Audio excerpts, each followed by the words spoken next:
tanghali, narito na ang PTV Balita Ngayon. Isinailalim na ng gobyerno ng Pilipinas sa Alert Level 3 ang sitwasyon sa Lebanon, bunsod ng tumitinding tensyon sa pagitan ng Israel at Islamist group na Hezbollah. Ayon kay DFA Undersecretary for Migrant Workers Affairs Eduardo De Vega, ipatutupad na ang voluntaryong pagpapauwi o voluntary repatriation sa mga Pilipino sa Lebanon para na rin sa kanilang kaligtasan. Inabisuhan na rin ang Embahada ng Pilipinas sa Lebanon na magsagawa ng mga paghahanda sa paglikas ng mga Pinoy na nais makauwi ng bansa.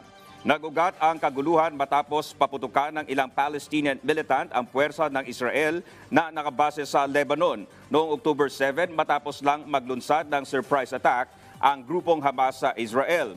Gumanti naman ang Defense Forces ng Israel at sinalakay ang teritoryo ng Lebanese, kabilang na ang mga lugar na kontrolado ng Hezbollah.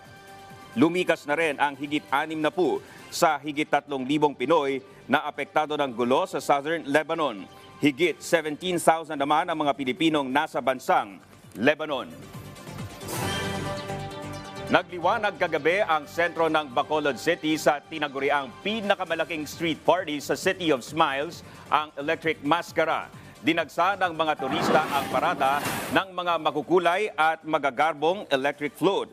Bukod sa nagagandahang mga maskara, tampok sa street party, ang mga dancer at banda na naka-LED lights, ang mga kasuotan at costume. Kaya naman enjoy na enjoy ang mga nakapanood ng kakaibang parada. 11 barangay ang lumahok sa float parade, habang higit 10 naman ang sumali sa corporate floats competition. Bawat konsepto at disenyo ng float ay pinaghirapan at ipinamalas ng mga designer ang kanilang galing at pagiging malikhain. Inabangan din ang dance performances ng mga Electrica Diva. Nakisaya rin sa selebrasyon si First Lady Liza Araneta Marcos. Ang Electric Mascara ay isa sa pinakaaabangang highlights ng Mascara Festival ng Bacolod City. At yan ang mga balita sa oras na ito. Para sa iba pang updates, i-like at i-follow kami sa aming Facebook at Twitter sa @PTVPH. Ako po si Dominic Albelor. Magandang tanghali.